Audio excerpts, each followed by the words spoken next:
जब लग गुरु मिले न साचा, तब लग गुरु करो 10 पांचा। क्या गुरु बदल सकते हैं? क्या गुरु बदलने से पाप लगता है?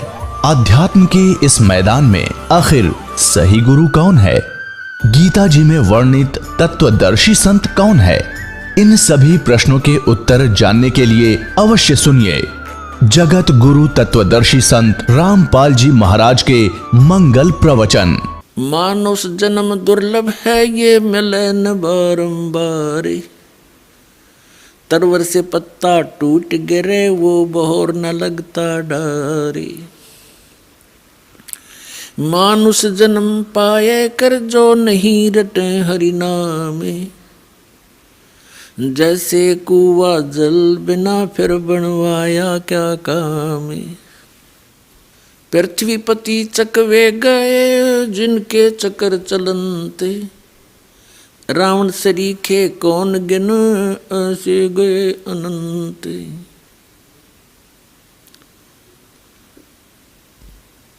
अब परमात्मा ने, कबीर परमेश्वर जी ने अपनी आत्माओं के ये दुख देखे। अब उनसे ये दुख देखा नहीं गया हमारा, हम कितना कष्ट उठा रहे हैं। मानव शरीर के अंदर भी प्राणी कोई सुखी नहीं।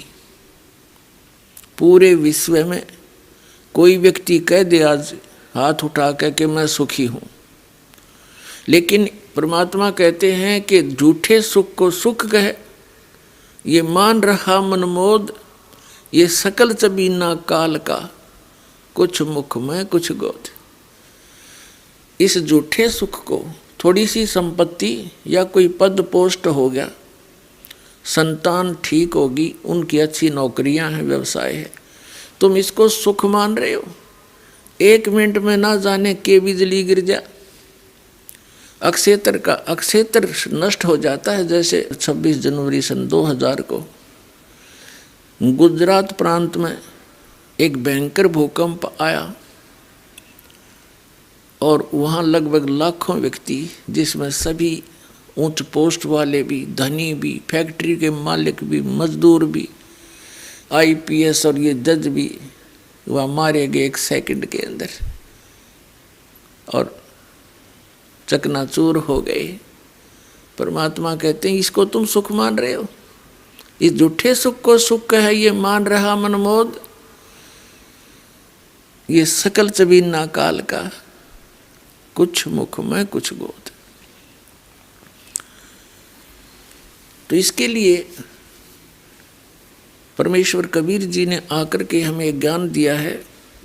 उन्होंने बताया है कि यहाँ से, इस गंदे लोक से निकलने के लिए आपको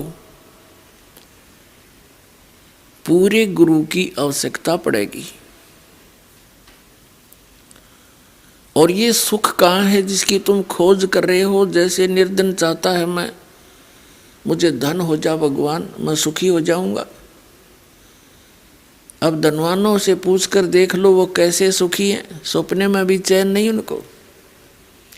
धनवान सोचते हैं कि ये राजा लोग सुखी होंगे, मंत्री, मुख्यमंत्री, प्रधानमंत्री। या भूल है प्राणी की ये सुखी हो सकते हैं? एक छोटे से परिवार का मुखिया अपने परिवार पोषण में वो कितना बेचैन रहता है। उसके लिए कभी कोई व्यवस्था करनी है, कभी कोई बीमार है, किसी की पढ़ाई है, किसी का विवाह है। इस प्रकार के बहुत से संकट झंझट उसकी जान को बने ही रहते हैं। दिन में मजदूरी करता है, रात्रि में उनका चिंतन करते हुए रात को भी चैन नहीं। और एक राजा, मुख्यमंत्री, मंत्री, प्रधानमंत्री एक क्षेत्र का मुखिया होता है, उसने कितनी व्यवस्था करनी होती है और फिर अपने राज्य को सुरक्षित रखने के लिए भी 100 प्रकार की चिंता लेकर घूमता रहता है। और हम सोचते हैं कि राजा बड़ा सुखी है। यहाँ तो सपने में भी सुख नहीं उस प्राणी को। राजा लोग सोचते हैं, जो राजपद पर पहुंच जाते हैं, जब उनके चारों तरफ से संकट घिर जाते हैं, वो सोचते हैं देवता लोग सुखी होंगे स्वर्ग के अंदर। वहाँ भी यही राग द्वेष, ऊंच नीच, यही हारी और बीमारी, राग द्वेष ईर्षा सब के अंदर खचाखच भरे हुए। इतिहास पढ़कर देख लो इन देवताओं का, वहाँ आपस में इनके अंदर भी बहुत राग द्वेष भरा हुआ है। कभी राक्षसों से युद्ध हो रहा है, कभी इंद्र की गद्दी छीन ली जाती है। इंद्र स्वर्ग का राजा होता है, स्वर्ग के राजा को भी सुख नहीं। और बताओ, परमात्मा पूछते हैं तुम किसको सुखी मानते हो? सुख है सतलोक में, जहां से आप आए हो, और वो सुख आपके हाथ से छूट गया, और अब आगे आप इस दुख भरे लोक में। अब बूरा की बोरी का कीड़ा नमक की बोरी में पहुंच गया,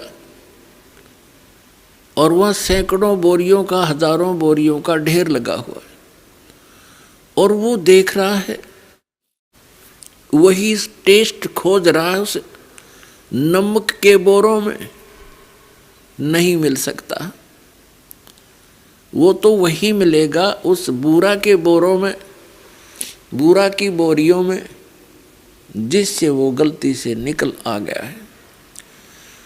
वहाँ वापस जाने का तरीका परमात्मा स्वयं बताने के लिए आए थे।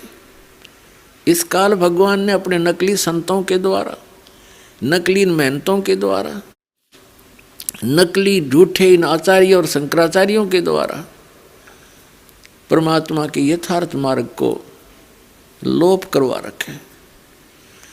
इस दास को यह सेवा दी, इस सच्चीकरण की, परमात्मा के बच्चों तक ये सच्चाई पहुंचाने की, और दास उस पर परमात्मा की ही रजा से अग्रसर है, और अंतिम श्वास तक इस सच्चाई को, परमात्मा के यथार्थ ज्ञान को ऐसे ही बोलता रहूँगा, और परमात्मा के बच्चों तक ये संदेश पहुँचा के छोड़ूंगा। चाहे समय कितना ही लग जाए, ये समय आएगा। परमात्मा का साथ है, सद्ग्रंथ हमारे पास है। संत का जो शस्त्र है, संत का शस्त्र सद्ग्रंथ है, उसका ज्ञान होता है। तो कबीर साहब कहते हैं, और ज्ञान सब ज्ञानड़ी, और कबीर ज्ञान सो ज्ञान, और जैसे गोला तोब का अब करता चले मैदान। उन्हीं तत्व ज्ञानहीन संतों में से बहुत से संतों, आचार्यों, शंकराचार्यों के ज्ञान का और सद्ग्रंथों के ज्ञान से तुलना करके समाज के पास पहुंचा दिया दास ने। उन्हीं में से कुछ शेष रहते हैं, उनको भी आपके रूबरू कर रहा हूं। यथार्थ भक्ति मार्ग हीन प्राणियों में से एक हंसा देश नाम का एक पंथ है, जिसके अंदर करोड़ों की संख्या में श्रद्धालु फंसे पड़े हैं। और श्रद्धालु ही होते हैं, वो अपने भगवान पर ब्लाइंड फेथ करते हैं, अपने गुरु पर वो अंधविश्वास करते हैं। और श्रद्धालु का ये स्वभाव होना भी चाहिए, क्योंकि टीचर के वचनों पर स्टूडेंट ऑब्जेक्शन नहीं कर सकता, क्योंकि वो टीचर मान रहा है उसको। तो वो टीचर उस विद्यार्थी को यदि 2 दूना 6 पढ़ा रहा है, तो वो बच्चा 2 दूना 6 ही पढ़ेगा। और दूसरा व्यक्ति कोई उसको कहने की चेष्टा करे घर पे कि आप गलत बोल रहे हो, तो वो नहीं मानता। उसका स्वभाव है, वो विश्वास करता है अपने अध्यापक पर। अब इस स्वभाव का दुरुपयोग कर लिया इन नकली संतों ने, तत्व ज्ञानहीन संतों ने। इनको ना सद्ग्रंथों का ज्ञान, ना वेद और गीता और पुराणों का ज्ञान, और बन गए ये गुरु। गुरु बनना कोई बालकों का खेल नहीं है। एक अनमोल मनुष्य जीवन के साथ खिलवाड़ करना और उसका भार अपने सिर पे रखना, ये बहुत बड़ा अपराध है परमात्मा के विधान में। अब आपके रूबरू करते हैं अंसा देश नाम का एक पंथ है, उसके प्रवर्तक हैं श्री हंस राम सिंह, जिनको बाद में हंस जी महाराज कहा जाता था। हंस जी महाराज एक बहुत ही पुण्यकर्मी प्राणी थे, एक बड़े महात्मा थे। उनके 2 पुत्र हुए, एक का नाम है श्री सतपाल जी महाराज और दूसरे का नाम है श्री प्रेम जी महाराज, जिसको बाल योगेश्वर भी कहते हैं और जिसका अधिक प्रचार अमेरिका के अंदर है और यहाँ भी बहुत सा है, यहाँ बहुत कम आता है। अब ये संत हैं, गुरु हैं, अध्यापक हैं और हमारा जो सिलेबस है, हम विद्यार्थी हैं, आप जी विद्यार्थी हैं और हमारा आध्यात्मिक जो पाठ्यक्रम है, सिलेबस है, पवित्र श्रीमद् भगवत गीता, पवित्र 4 वेद और पवित्र पुराण और पवित्र कबीर वाणी, कबीर सागर, कबीर साखी, कबीर बीजक, ये मानव समाज का एक विधान है, एक सिलेबस है, यह अध्यात्म का विधान है। जो व्यक्ति अपने सद्ग्रंथों के विपरीत ज्ञान प्रदान करता है तो वो teacher out of syllabus study करा रहा है, आउट ऑफ सिलेबस टीचिंग कर रहा है, अपने पाठ्यक्रम से अलग पढ़ा रहा है। जैसे कोई अध्यापक पाठ्यक्रम के अतिरिक्त ज्ञान देता है तो वो टीचर ठीक नहीं, वो शत्रु है विद्यार्थियों का। तो ये कार्य वर्तमान के सभी संत, महंत और आचार्य, शंकराचार्य कर रहे हैं। ये दास बड़ी श्रद्धा से इन्हीं धर्म गुरुओं को तत्व ज्ञान युक्त मानकर इनसे प्राप्त ज्ञान के आधार से वही सर्व पूजाएं किया करता था। जिस दिन से ये तत्व ज्ञान की रोशनी हुई, आत्मा को एक धक्का लगा कि इतना अनमोल जीवन मनुष्य का, और ये हम भांग का भाड़े खो रहे थे, धार्मिकता का दावा करते हुए हम कोरा अज्ञान ग्रहण किए हुए थे। श्रीमद् भगवत गीता अध्याय 16 के श्लोक 23-24 में कहा है कि शास्त्र विधि को त्याग कर जो मनमाना आचरण करते हैं उनको न तो सुख होता है, न उनकी गति होती है, न ही उनको कोई सिद्धि प्राप्त होती है, अर्थात व्यर्थ, यूजलेस। फिर कहा है 16वें अध्याय के 24वें श्लोक में, इससे तेरे लिए अर्जुन सद्ग्रंथ ही प्रमाण है, उन्हीं को आधार मानकर अपने भक्ति क्रम को आगे बढ़ाना। कर्तव्य और अकर्तव्य की व्यवस्था में कौन से भक्ति क्रम करने चाहिए, कौन से ना करने चाहिए, उनके लिए सद्ग्रंथ ही प्रमाण है।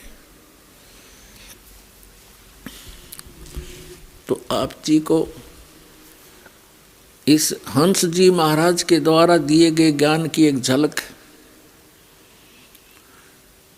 और जो भक्ति वो किया करते थे और कराया करते थे वो शास्त्र अनुकूल है या शास्त्र के विरुद्ध, और जो साधना वो किया करते थे उस भक्ति से उनको कितना लाभ या हानि हुई, तो उससे ये स्पष्ट हो जाएगा कि वो साधना उचित थी या अनुचित थी, ये आपके रूबरू करते हैं। ये एक पुस्तक है, देखिएगा, ये एक पुस्तक है अमृत के कलश, श्री हंस जी महाराज जीवन एवं दर्शन।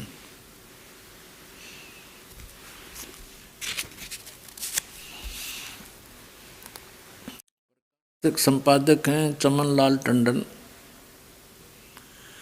MA MA MAd, दिल्ली विश्वविद्यालय, MA। और ये कहाँ से प्रकाशित है?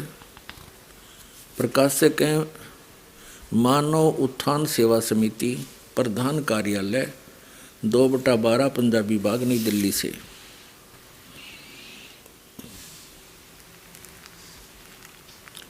मुद्रक में photo composing Rajeshwari photo setters private limited, 2/12 Punjabi Bagh, Nai Delhi से। इनके जन्म के विषय में थोड़ी सी बताते हैं, पृष्ठ नंबर 50 पे। इनका जन्म गाड़की सेड़िया पट्टी तलाई पौड़ी गढ़वाल में 8 नवंबर सन 1900 को सूर्यवंशी परिवार में हुआ। इनका जन्म का नाम हंसराम सिंह था। इनके पिता का नाम श्री रणजीत सिंह रावत था एवं दादाजी का नाम श्री हेमंत सिंह रावत था, जो देशवाल रावत के वंश के साधारण कृषक थे। इनकी माता का नाम श्रीमती कालिंदी देवी था। कालिंदी देवी बहुत ही धर्मपरायण एवं भक्त हृदय नारी थी। महादेव और पार्वती के प्रति उनकी दृढ़ आस्था एवं श्रद्धा थी। उनके मंदिर में सदा पूजन हेतु जाती थी।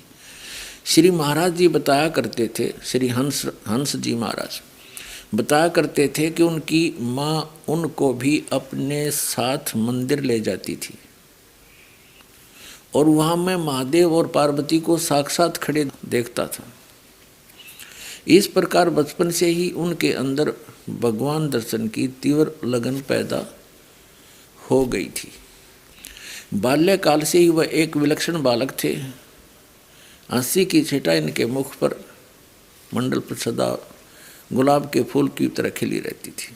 आगे बताते हैं, प्रश्न नंबर 51 पर पढ़ते हैं। प्रश्न नंबर 51 पर, बाल्यकाल से ही वे एक सिद्ध पुरुष थे। बचपन से ही सिद्ध पुरुष थे। अपने पूर्व जन्म की कमाई के कारण स्वतः ही ध्यान मग्न हो जाते थे और आपने अपने आप को ईश्वर प्रेम में खो बैठते थे। 1966 की गुरु पूर्णिमा के अवसर पर अपने बचपन के बारे में बताते हुए श्री महाराज जी कहने लगे, 1966 में ही इनकी मृत्यु हो गई थी। उसी से 1 महीने 2 महीने पहले की बात है। अवसर पर अपने बचपन के बारे में बताते हुए श्री महाराज जी कहने लगे कि मुझे बचपन से ही बहुत लगन थी। मैं बिल्कुल छोटा 8 वर्ष का था तो कई बार मैंने भगवान के दर्शन किए और अक्सर मेरी समाधि लग जाती थी। जब मैं अपनी ताई जी से कहता था तो वो कहती थी कि ऐसा हो ही जाता होगा। मैं कई बार आंखें बंद करके भगवान को पकड़ता था, दिव्य प्रकाश देखता था और सोचता था कि औरों को मिले हैं तो मुझे क्यों नहीं मिलते। होते होते बात समाप्त हो गई। अब 53 पृष्ठ पर पढ़ते हैं। आत्मज्ञान की खोज में महाराज जी हर धर्म संप्रदाय के लोगों से मिले, बातचीत करते थे और जो स्वतः उनको आंतरिक अनुभव होते थे उनके बारे में पूछते थे। भिन्न भिन्न धर्म सिद्धांतों का अध्ययन भी इस काल में महाराज जी ने किया, लेकिन किसी ने भी उन्हें प्रत्यक्ष अनुभूति का आश्वासन नहीं दिया। केवल किताबी ज्ञान या शास्त्रीय मत को ही संत महात्मा उनके सामने रखते रहे। उन्हें आत्म संतुष्टि नहीं मिल सकी। उनके अंदर तो उस परम सत्ता के प्रत्यक्षीकरण की जिज्ञासा प्रबल हो चुकी थी। अधिकांश साधुओं को उन्होंने केवल दिखावे का साधु ही पाया। संयोगवश लाहौर में श्री महाराज जी की भेंट एक ऐसे संत पुरुष से हुई जिनसे दीक्षा प्राप्त कर उनके जीवन का पूर्ण रूपांतरण हो गया और वे गुरु महाराज जी की छत्र छाया में अध्यात्म के गूढ़ रहस्यों और तत्व ज्ञान को सहज में समझ गए। यहाँ देखें, दिल्ली स्थित शक्ति नगर की कोठी में एक बार महाराज श्री प्रांगण में बैठे हुए थे। कुछ प्रेमी भी वहाँ पर दर्शन के लिए आए थे। महाराज जी प्रसन्न मुद्रा में थे। श्री महाराज जी अपने वचनों में अपनी तरफ से कुछ नहीं कहते थे, केवल महान पुरुषों की वाणियों के आधार पर ही लोगों को समझाया करते थे। मैं पास ही बैठा हुआ था। मैंने कहा, महाराज जी आप दूसरे महान पुरुषों की वाणियों को सुनाते हैं, लेकिन आप अपने अनुभव को कभी नहीं सुनाते हो। हमारी तो इच्छा है कि आप अपने बारे में कुछ बताएं। महाराज जी हंस पड़े और कहने लगे, अरे अभी तो मैं दूसरों संतों की महिमा सुनाता हूँ जिनकी लोग पूजा करते हैं, और देखो फिर भी लोग विरोध करते हैं। अगर मैं अपने अनुभव रखने लगा तो न जाने दुनिया के लोग मंसूर संत की तरह मेरी खाल उतरवा देंगे। अब देखो, ये पुण्य आत्मा थे। पूर्व जन्म की पुण्य कमाई से बचपन से ही इनके अंदर परमात्मा के पाने की लगन थी। समाधिस्थ हो जाते थे। भगवान शिव और पार्वती को ये साक्षात खड़ा देखा करते थे, जैसा ये बता रहे हैं।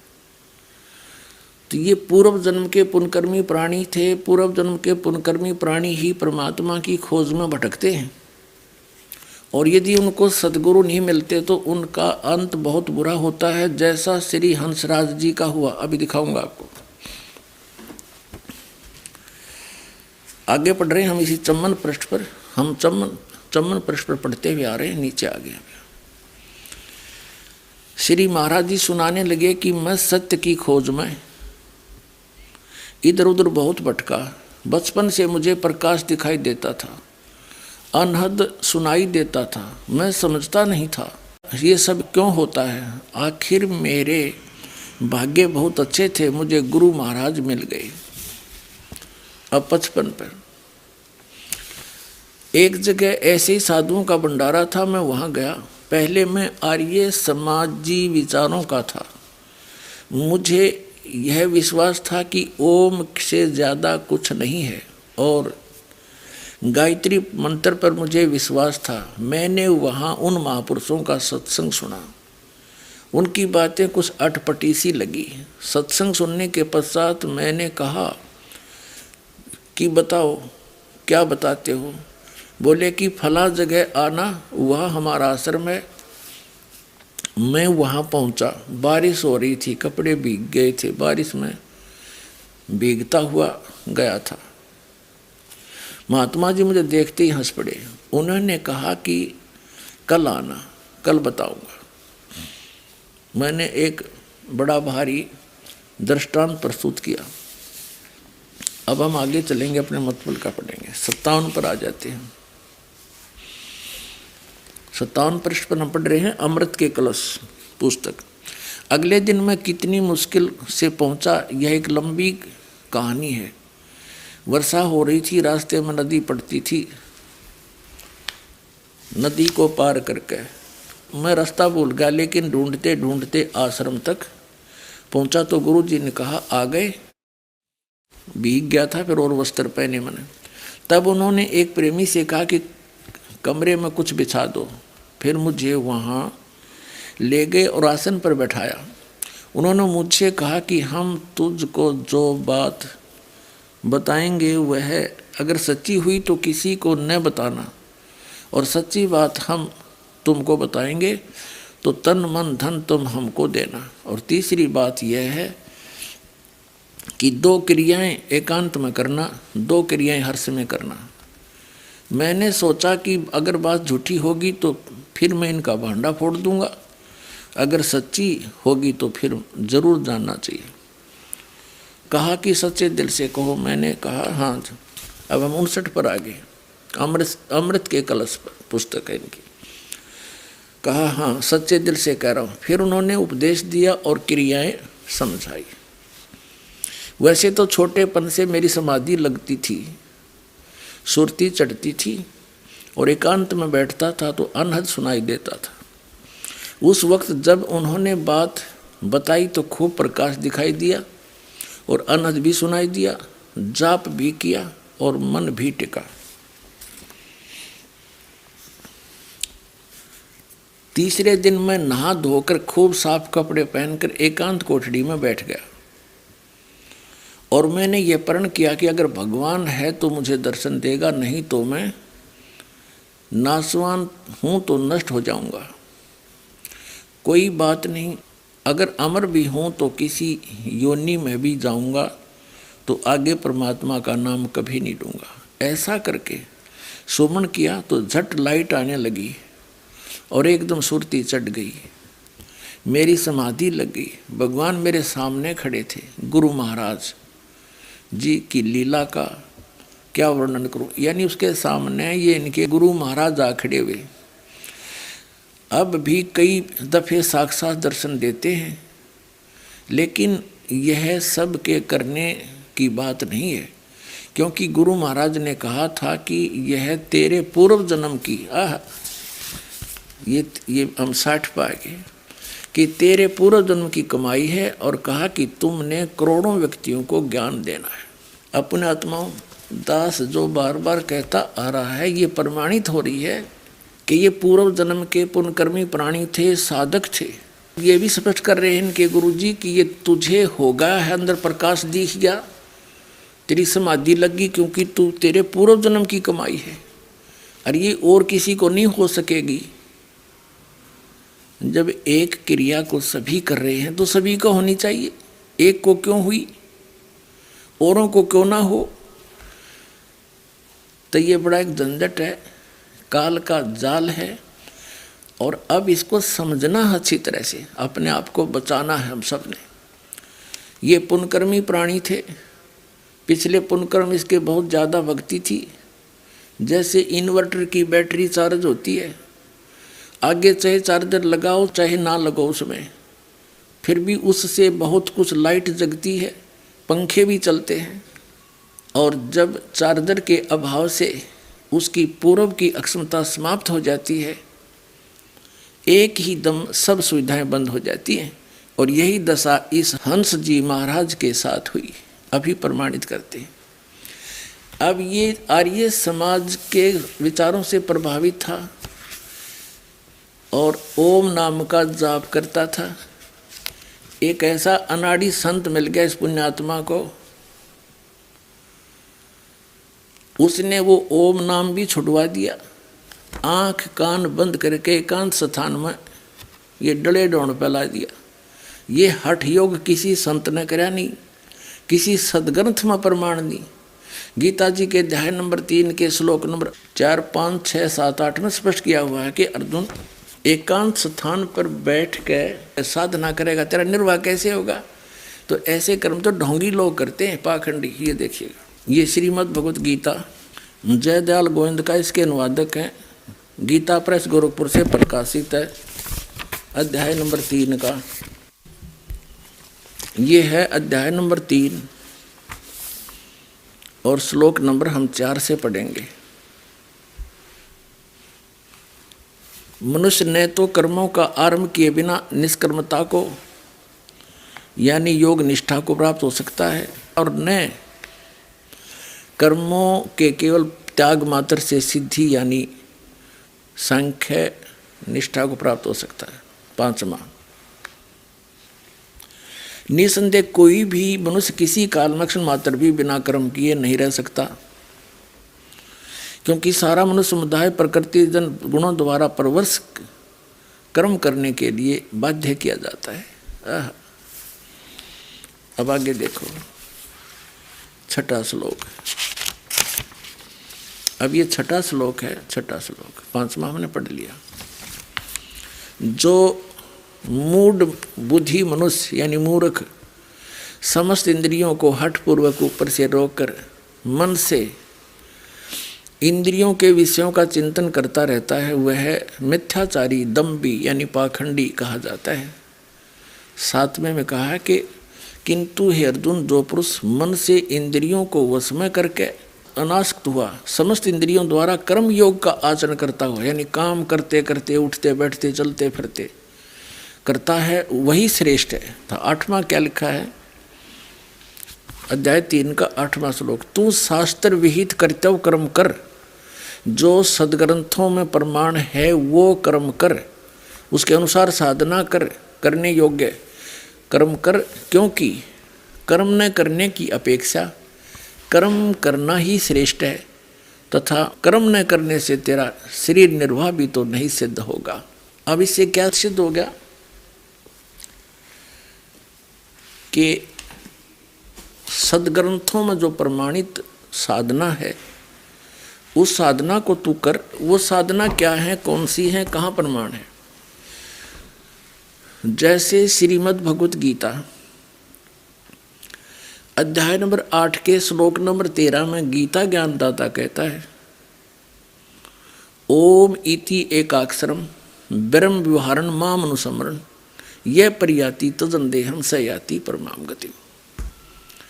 मुझ ब्रह्म का एक ओम अक्षर है, नथिंग एल्स, बस यही है।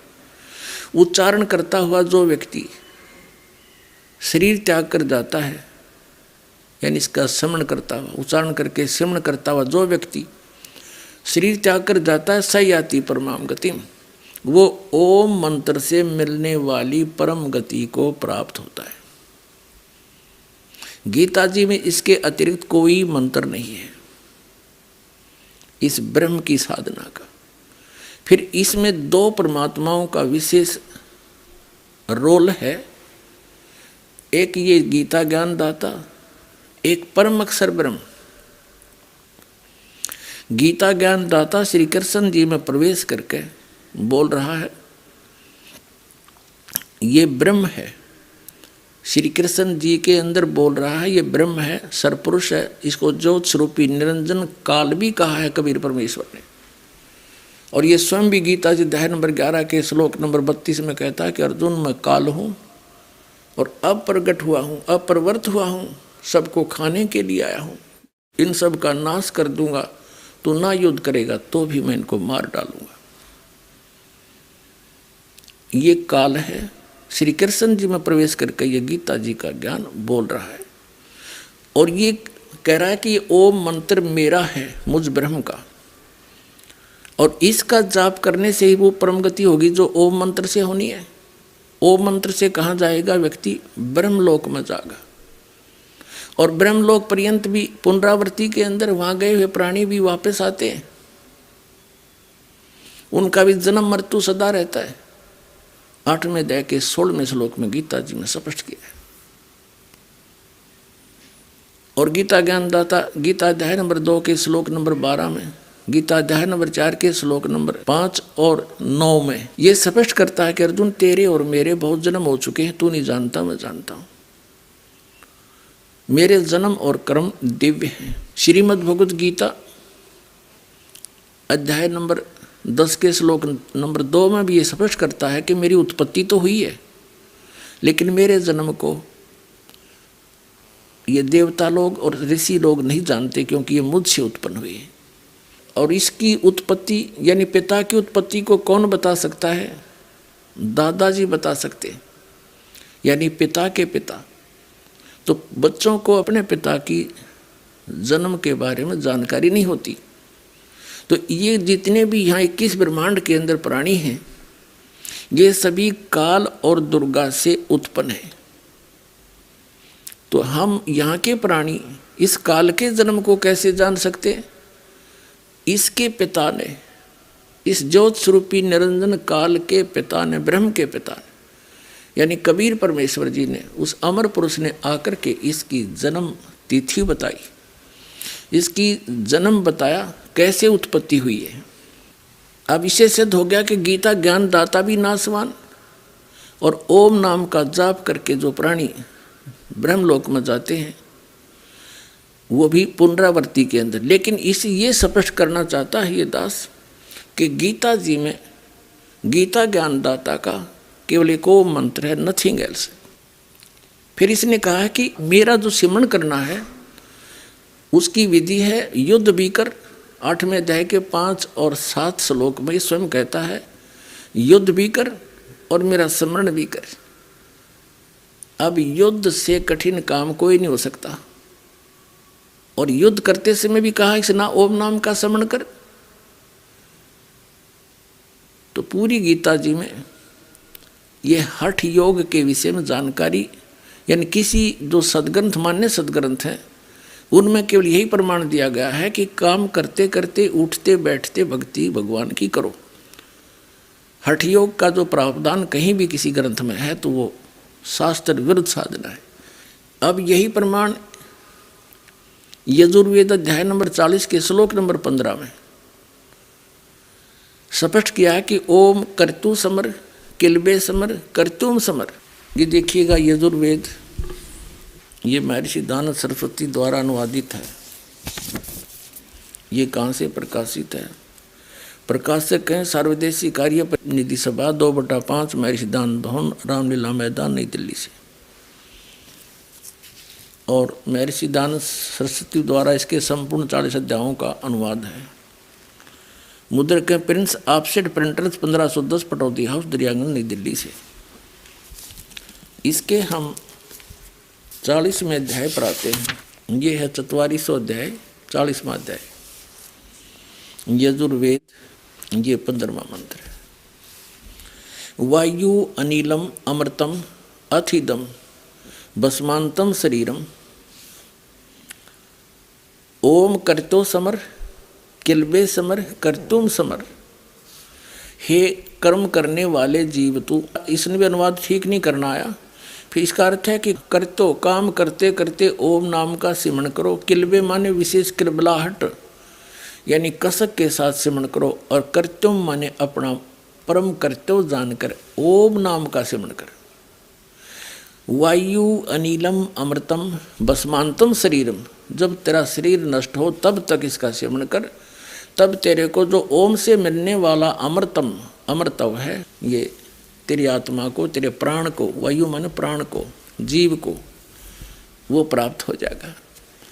और यही गीता जी कह रही है 8वें अध्याय के 13वें श्लोक में, ओम इति एकाक्षरम ब्रह्म विहरण मामनुसमण यह प्रयाति तजन देहम से याति परमाम गति। तो इसे सिद्ध हो गया कि शास्त्र अनुकूल साधना ओम से प्रारंभ होती है।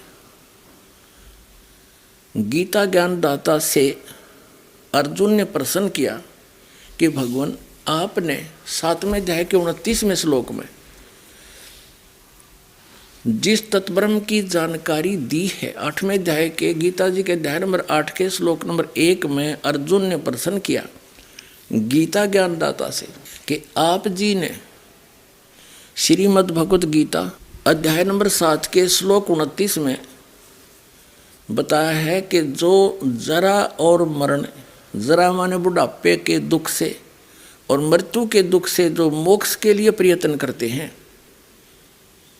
वे व्यक्ति तत्ब्रह्म से और सारे अध्यात्म ज्ञान से और सभी कर्मों से परिचित है। जो व्यक्ति यहाँ के यानी जरा और मृत्यु, ये सबसे बड़ा संकट है इस मानव शरीर पर। एक तो वृद्धावस्था का कहर और फिर मृत्यु, ये दोनों दुख। तो कहते हैं इनसे जो छूटने का, यानी केवल जरा और मरण कहाँ छूटेगा? और जब तक हमारा जन्म मरण रहेगा तो जरा भी, बुढ़ापा भी होगा और मृत्यु भी होगी। तो जरा और मरण छूटे, खत्म हो, पूर्ण मोक्ष हो, तो तब ये संकट मिटे। उसके लिए गीता ज्ञानदाता ने बताया है कि तत्वदर्शी संतों की खोज कर चौथे अध्याय के 34वें श्लोक में। वो तत्वदर्शी संत तुझे उस तत्व ज्ञान का उपदेश करेंगे जो परमात्मा ने स्वयं आकर बोला है। सच्चिदानंद घन ब्रह्म की वाणी में जो ज्ञान कहा गया है, चौथे अध्याय के 32वें श्लोक में कहा है कि परमात्मा ने, परम अक्षर ब्रह्म ने स्वयं आकर के अपने मुख कमल से जो ज्ञान दिया है, वो सच्चिदानंद घन ब्रह्म की वाणी में वो ज्ञान है। और वो ज्ञान तत्व ज्ञान है। चौथे अध्याय के 34वें श्लोक में कहा, उस तत्व ज्ञान को तू तत्वदर्शी संतों के पास जाकर समझ। अपने आत्माओं, यहाँ चौथे अध्याय के 32वें श्लोक में एक ब्रह्मणे मुखे शब्द है, ये दिखाता हूं आपको। ये चौथे अध्याय का 32वां श्लोक है गीता जी का। इसमें लिखा है कि एवं बहुविधा यज्ञा विदिता ब्रह्मणे मुखे। इन्होंने इस ब्रह्मणे मुखे का अर्थ गलत कर दिया। इस प्रकार और भी बहुत तरह के यज्ञ ब्रह्मणे का अर्थ कर दिया, वेद नहीं, ये गलत कर दिया। मुखे माने उसके मुख कमल से, और इसकी वाणी कर दी। अब ब्रह्मणे का अर्थ देखिएगा 17वें अध्याय के 23वें श्लोक में सही है, यहाँ ये विचलित नहीं है। 17वें अध्याय का ये 23वां श्लोक है, इसमें भी ये ब्रह्मणे शब्द है। ओम तत्सत इति निर्देश ब्रह्मण त्रिविध समर्थ है। ब्राह्मणा तेन वेदा च यगा च विहिता पुरा। ओम ओम तत् तत् सत सत, ऐसे यह 3 प्रकार का ब्रह्मण माने सच्चिदानंद घन ब्रह्म का नाम कहा है। ये बिल्कुल ठीक है। ब्रह्मण माने सच्चिदानंद घन ब्रह्म, यानी परम अक्षर ब्रह्म, पूर्ण परमात्मा ब्रह्म माने। तो यहाँ हम फिर आते हैं चौथे अध्याय के 32वें श्लोक में गीता जी के, ये 32वां श्लोक। इसमें ब्रह्मणे शब्द इसमें है, तो यहाँ इन्होंने अनुवाद गलत कर दिया। इस प्रकार और भी बहुत तरह के यज्ञ, यज्ञ माने धार्मिक अनुष्ठान सच्चिदानंद घन, यह लिखना चाहिए था सच्चिदानंद घन ब्रह्म की वाणी में। सच्चिदानंद घन ब्रह्म कहो, परम अक्षर ब्रह्म कहो, उसकी वाणी में विस्तार से कहे गए हैं। मुख्य का अर्थ है उस परमात्मा ने, सच्चिदानंद ब्रह्म ने अपने मुख से बोली है वह वाणी। तो वो सच्चिदानंद घन ब्रह्म कौन है, इसकी जानकारी डिटेल में दी जाएगी। अभी इतना ही समझें कि गीता ज्ञान दाता से अन्य है कोई परमात्मा, तो उसको तत्व ज्ञान कहा है। चौथे अध्याय के 34वें श्लोक में कहा है कि जो सच्चिदानंद घन ब्रह्म ने जो वाणी बोली है, उसमें बहुत विस्तार के साथ धार्मिक अनुष्ठानों की जानकारी है, और वो तत्व ज्ञान है। उस तत्व ज्ञान को तू तत्वदर्शी संतों के पास जाकर समझिए। देखिए अध्याय नंबर 4 का श्रीमद् भगवद गीता 34वां श्लोक। उस तत्व ज्ञान को जो सच्चिदानंद घन ब्रह्म ने अपने मुख से बोला है, वो तत्व ज्ञान है। तत्वदर्शी ज्ञानियों के पास जाकर समझ, उनको भली भांति दंडवत प्रणाम करने से, उनकी सेवा करने से और कपट छोड़कर सरलता पूर्वक प्रसन्न करने से वे परमात्म तत्वों को भली भांति जानने वाले ज्ञानी महात्मा तुझे तत्व ज्ञान का उपदेश करेंगे। आइए अब हम उन श्रद्धालुओं के अनुभव जानते हैं जो जगत गुरु तत्वदर्शी संत रामपाल जी महाराज जी से दीक्षा प्राप्त कर चुके हैं तथा उनके द्वारा बताए गए भक्ति मार्ग पर चल रहे हैं। सर नमस्कार। सर साहेब। सर क्या शुभ नाम है आपका? सूर सिंह दास। सर कहाँ से आए हैं आप? अल्मोड़ा जिला शर्ट क्षेत्र से। सर आप संत रामपाल जी महाराज से कब जुड़े? मैं सदगुरु रामपाल जी महाराज से 2013 में जुड़ा हूँ। सर संत रामपाल जी महाराज से नाम दीक्षा लेने से पहले आप क्या भक्ति साधनाएं करते थे? मैं पहले बचपन से ही हनुमान जी की पूजा करता था, हनुमान चालीसा का पाठ करता था। उसके बाद जब बड़ा हुआ तो जैसे घर में होता है देवी देवताओं की, भूतों की पूजा वही करता था। उसके बाद भी मैंने क्या कहते हैं, ब्राह्मणों ने बताया कि आप पर कोई ये ग्रह लगे हुए हैं, शंकर की पूजा करो, देवालय में जाकर के शिवलिंग में जल चढ़ाओ, पत्र डालो। वह भी पूजा करता रहा काफ़ी देर, उससे भी कुछ फ़ायदा नहीं हुआ। उसके बाद संत मुझे बताया गया कि भाई आप सत्संग में जाइए। तो मैं हंसा देश जो सतपाल महाराज का एक वो चलता है, संस्था चलता है, वहाँ गया। वहाँ भी मैंने सत्संग सुना और मैं वहाँ 43 साल तक जुड़ा रहा। वो जो क्रियाएं बताते हैं, जो वो भक्ति बताते हैं, वो कहीं भी शास्त्रों में प्रमाणित नहीं है। मनमुखी साधना बताते हैं, 2-2, 2.5 घंटा, 3-3 घंटा बैठ करके क्या कहते हैं अभ्यास कराते हैं, नाम देते हैं, क्रियाएं देते हैं, पर उससे कोई फ़ायदा लाभ नहीं होता है। फिर उसके बाद मुझे कोई शांति नहीं हुई। मेरे मन के अंदर किसी प्रकार का यह नहीं हुआ कि मैं भक्ति कर रहा हूँ। मन में तो सोचता था कि भक्ति कर रहा हूँ, परंतु मैं हर प्रकार से दुखी रहता था, परेशान रहता था। आर्थिक तरह से, शारीरिक तौर पर से, पारिवारिक तौर से मैं परेशान रहता था। फिर मैं सोचता था मैं भक्ति कर रहा हूँ और फिर भी मैं परेशान हूँ। तो मुझे भगत खुशहाल दास जी मिले मुझे। उन्होंने कहा, भगत जी आप ज्ञान गंगा पुस्तक लीजिएगा, उसके अंदर देखिएगा, उसको पढ़िएगा, समझिएगा। अगर आपकी समझ में आए तो फिर आगे आप हमें बताना। सर आप संत रामपाल जी महाराज की शरण में कैसे आए? मैं सदगुरु रामपाल जी महाराज के चरणों में ज्ञान गंगा पुस्तक पढ़ने के बाद आया हूँ। और मैंने वो ज्ञान गंगा जब पुस्तक पढ़ी, पहले तो मुझे कुछ अटपटा सा लगा, परंतु जब ध्यान से उसको बार बार देखा, उसके अंदर भगत जी ने बताया था कि साधना चैनल में, आस्था चैनल में प्रोग्राम आता है, वो भी देखता रहा। धीरे धीरे जब मेरी समझ में आया कि वास्तव में ये जो परमात्मा के बारे में वाणियाँ बोली जा रही हैं, कबीर परमेश्वर की वाणियों को बोलते हैं और वो दिल को बहुत छू जाती हैं, तो मुझे एक आकर्षण हुआ। मैं उसको रोज़ देखता रहा, रोज़ सुनता रहा सत्संग को, प्रोग्राम को। फिर मैंने प्रार्थना की भगत जी से, खुशहाल दास जी से कि मुझे आप गुरु जी की शरण में ले चलिए। फिर उन्होंने मुझे कहा कि आप चलिए एक दिन। फिर मैं श्री सदगुरु रामपाल जी महाराज के आश्रम जो सतलोक बरवाला हिसार में है, वहाँ गया। वहाँ जा कर के पहले तो मेरी वैसी ही कल्पना थी, शायद जहाँ जैसे हर जगह आश्रमों में जाते हैं वैसे ही होगा। परंतु वहाँ जाते ही मैंने जब गेट पर देखा, वहाँ के भक्तों का भाव देखा, प्रेम देखा, तो मेरे मन में ये तसल्ली होगी वास्तव में मैं सही जगह पर पहुँच गया हूँ। जब अंदर जा कर के मैंने ये सोचा था कि शायद मैं देखूँगा कि कैसा है, क्योंकि मैं इतने साल वहाँ सतपाल महाराज के वहाँ गया तो वहाँ अलग अलग प्रकार का, अलग अलग ढंग से वो होता था। कहीं पर लाइन अलग है, किसी की लाइन अलग है।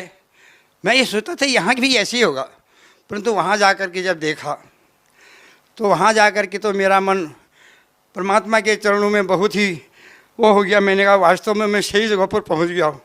मेरा इतना जीवन बेकार गया आज तक, इतना जीवन मैंने सारा बेकार कर दिया भगवान के नाम पर। फिर मैंने भगत जी वहाँ जा कर के भगत से कहा कि मैंने नाम दान लेना है। सर आपने हंसा देश में कितने साल तक भक्ति की?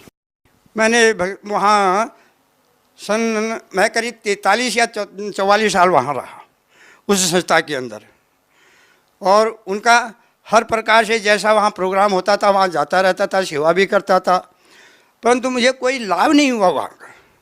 मेरे मन में कोई संतुष्टि नहीं हुई, क्योंकि वो जो भक्ति बताते थे, जब बाद में हमने सत्संग सुना, जब देखा कि कोई प्रमाणित है ही नहीं, वो नाम जो देते हैं, जो वो क्रियाएँ बताते हैं, वो किसी शास्त्र में प्रमाणित है ही नहीं। तो इसलिए वो मेरा वहाँ से जो है मन हट गया। फिर मैंने वहाँ जाना ही बंद कर दिया। जब से मैंने ज्ञान गंगा पुस्तक पढ़ी और साधना चैनल पर सदगुरु श्री रामपाल जी महाराज का प्रोग्राम देखा, तब से तो मैंने वो बिल्कुल ही साधना छोड़ दी। फिर मेरा बस एक ही था कि कब मैं परमात्मा से नाम लूँ, मुझे सत्य नाम जो है जिसके बारे में शास्त्रों में बताया गया है, और सत्य नाम का बोध कैसे हो। तो यही लगन थी मेरे अंदर। तो मैं वहाँ बरवाला जब गया, मुझे नामदान मिला। वास्तव में तब मुझे पता चला, क्योंकि पहले ये शंकाएँ थी। लोग कहते थे कि जो लोग वहाँ जाते हैं वो देवी देवताओं की भक्ति नहीं करते, परंतु वहाँ जाने के बाद ही मुझे वास्तव में पता लगा कि वहाँ तो देवी देवताओं की वास्तविक भक्ति बताई जाती है। ब्रह्मा विष्णु महेश दुर्गा, सब गणेश, सबकी वास्तविक जो नाम है वो भक्ति बताई जाती है। कोई भक्ति को छुड़वाती नहीं है, वहाँ तो भक्ति बताई जाती है जो वास्तविक भक्ति है, जो शास्त्रों में वर्णित है। तो इसी तरह से मैं वहाँ भक्ति परमात्मा के चरणों में लगा। सर, संत रामपाल जी महाराज से नाम दीक्षा लेने के बाद आपको क्या लाभ मिले? सबसे पहला लाभ तो मुझे ये मिला कि जो मनुष्य जीवन हमें मिला हुआ है ये परमात्मा की भक्ति के लिए मिला हुआ है, लौक 84 के बंधन को काटने के लिए मिला हुआ है। तो सबसे प्रथम, सबसे बड़ा लाभ मुझे वहाँ भक्ति मिली और मेरे मन को शांति मिली। ये संसार की जो भटकना है, कोई कहीं भाग रहा है, कोई कहीं भाग रहा है, कोई क्या कहते तीर्थों में भ्रमण कर रहा है, अनेक प्रकार के भ्रमित हो रहे हैं लोग, मुझे उन भ्रमणाओं से बचा दिया। सबसे पहला लाभ तो मुझे ये हुआ। और दूसरा लाभ, मुझे सद्भक्ति मिली और मुझे शारीरिक सुख मिला, मेरे मन में संतुष्टि हुई। सबसे बड़ा जो धन है संतोष का, वो मिले मुझे। और परमात्मा की तरफ से सब लाभ हैं। मेरा परिवार सुखी है, मैं सुखी हूँ, मेरे बच्चे सुखी हैं और कोई मुझे ज़्यादा कोई इच्छा नहीं, क्योंकि परमात्मा ने दे रखा है। समय कट रहा है, आराम से दाल रोटी मिल जाए, इसमें संतुष्टि है। क्योंकि ये हमारी हवस की खोपड़ी तो बड़े बड़े राजा महाराजाओं की भी नहीं पूरी हुई, हमारी तो केवल इतना ही चाहिए कि जितना जिसमें कुटुंब समा जाए। सर, पहले आप हंसादेश पंथ से जुड़े हुए थे, अब आपने संत रामपाल जी महाराज से नाम दीक्षा ले ली है। सर, ऐसा कहा जाता है कि गुरु नहीं बदलना चाहिए, गुरु बदलना पाप होता है। सर, क्या कहना चाहेंगे? कहा गया है कि गुरु करिए 10 और 5, जब तक गुरु ना मिले साचा। दत्तात्रेय ने बताते 24 गुरु किए थे, जबकि एक गुरु करने के बाद उनको अगर संतुष्टि नहीं हुई, जैसे एक वैद्य के द्वारा हमारा इलाज नहीं होता है तो हम अन्य डॉक्टर वैद्यों के खोज करते हैं, जहाँ से हमारी बीमारी ठीक होती है। इसी प्रकार से जो हमारे अंदर एक जीव के अंदर जन्म मरण का रोग लगा हुआ है, जो उस बीमारी को काटे, सदगुरु वैद्य वचन विश्वासा है नहीं, संयम यौन विषय का आशा। ये तो जो हमारे अंदर जो जन्म और मरण का जो जीव के अंदर रोग लगा हुआ, उसको सदगुरु ही काटते हैं। और श्री संत रामपाल जी महाराज वो दवाई देते हैं, वो नाम देते हैं, वो विधि बताते हैं, जिसके द्वारा यह जीव जन्म मरण के बंधन से मुक्त हो सकता है। सर, जहाँ से पहले आप जुड़े हुए थे हंसादेश पंथ से और अब आपने संत रामपाल जी महाराज से नाम दीक्षा ली है, तो सर हंसादेश पंथ और संत रामपाल जी महाराज के ज्ञान में आपको क्या भिन्नता मिली? पूरी भिन्नता ही है, क्योंकि हंसादेश के अंदर कोई शास्त्र का प्रमाण नहीं है और श्री तत्वदर्शी संत सदगुरु रामपाल जी महाराज जो भी ज्ञान देते हैं वो सारे शास्त्र प्रमाणित ज्ञान देते हैं। इसीलिए यह ज्ञान सबसे उत्तम ज्ञान है। और हंसादेश के अंदर तो केवल एक परंपरा चली हुई है, वहाँ सच्चा ज्ञान नहीं है, कोई शास्त्रों का कोई आधार नहीं है।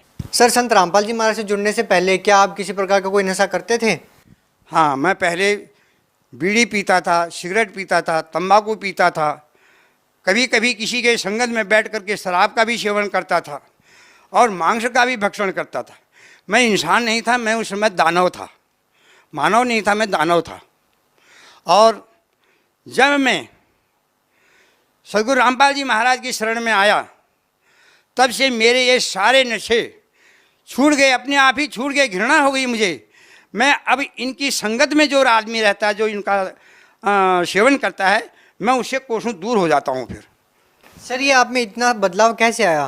पहले आप बहुत सारा नशा करते थे, आपने एकदम नशा छोड़ दिया और अब आपको इन चीज़ों से इतनी नफरत हो गई है कि जो व्यक्ति नशा करते हैं उनसे भी आप दूर बैठते हैं, उनके बीच में भी नहीं बैठते। सर, ये बदलाव कैसे आया?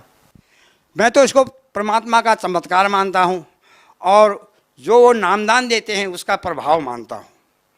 क्योंकि वैसे तो बहुत कुछ बार सोचा कि ये नहीं करना है, वैसा नहीं करना है, परंतु मैं छोड़ नहीं पाया। परंतु जब से नामदान लिया, तब से उस नाम की शक्ति है या गुरु महाराज जी का चमत्कार है और स्वयं उससे घृणा हो गई। सर, अमूमन देखा जाता है कि जो नशे के आदी जो लोग होते हैं वो नशा नहीं छोड़ पाते हैं। सरकार भी इसके लिए बहुत सारी योजनाएं चलाती है, नशा मुक्ति केंद्र खोले जाते हैं, लेकिन उसके बावजूद भी लोगों का नशा नहीं छूटता है। सर आखिर संत रामपाल जी महाराज ऐसा क्या ज्ञान देते हैं, ऐसी क्या बातें बताते हैं कि जो श्रद्धालु उनसे जुड़ते हैं वो नशा छोड़ देते हैं?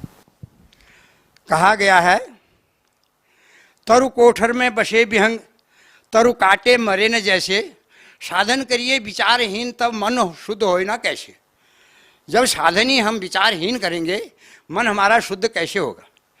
क्योंकि ये जो प्रवृत्ति है मन की है, और परमात्मा जो है जो मंत्र देते हैं, जो नाम दान वो तभी देंगे, उसके अंदर कुछ मर्यादाएं हैं। उन मर्यादाओं का जब पालन करेंगे तभी हम उसका लाभ ले पाएंगे। अगर हम मर्यादाओं को भंग कर देंगे तो उसका जो लाभ है वो हमें नहीं मिलेगा। सर पहले आप हंसादेश पंथ से जुड़े हुए थे, वहाँ पर है कि आपने 44 साल तक उनके द्वारा दी गई भक्ति की, उससे आपको कोई लाभ नहीं मिला। सर जो लोग आज भी हंसादेश पंथ से जुड़े हुए हैं उन लोगों को सर आप क्या संदेश देना चाहेंगे, उनको क्या कहना चाहेंगे?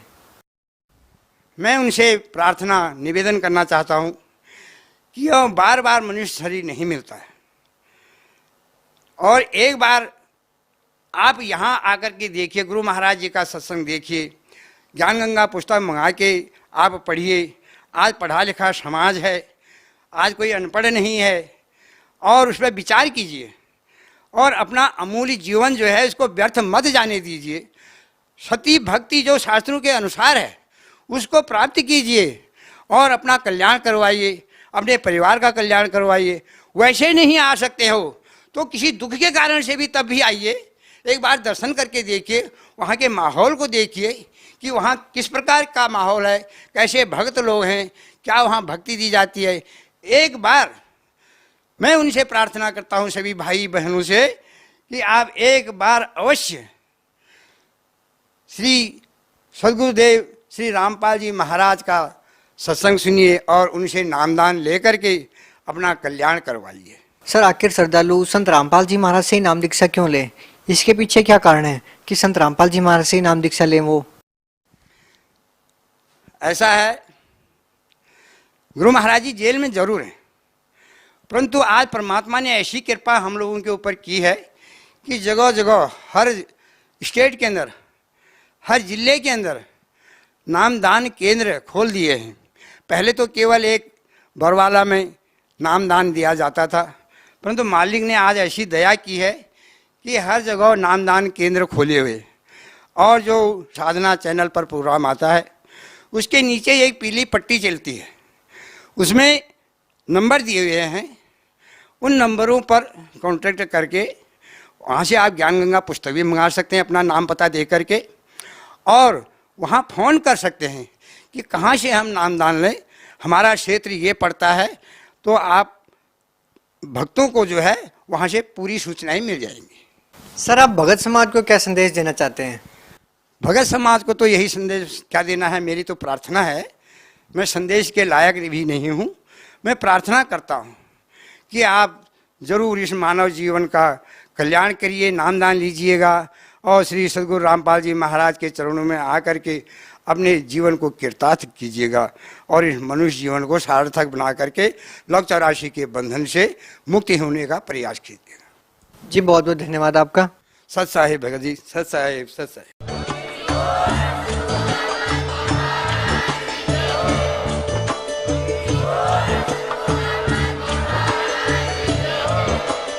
आप सुन रहे थे जगत गुरु तत्वदर्शी संत रामपाल जी महाराज जी के मंगल प्रवचन। अधिक जानकारी के लिए विजिट कीजिए हमारी वेबसाइट www.jagatgururampalji.org। संत रामपाल जी महाराज जी के शुभ आशीर्वाद से पूरे विश्व भर में 500 से भी ज्यादा नाम दीक्षा केंद्र हैं, जिन पर संत रामपाल जी महाराज जी द्वारा ऑनलाइन निशुल्क नाम दीक्षा दी जा रही है। अपने नजदीकी नाम दीक्षा केंद्र का पता करने के लिए संपर्क करें 8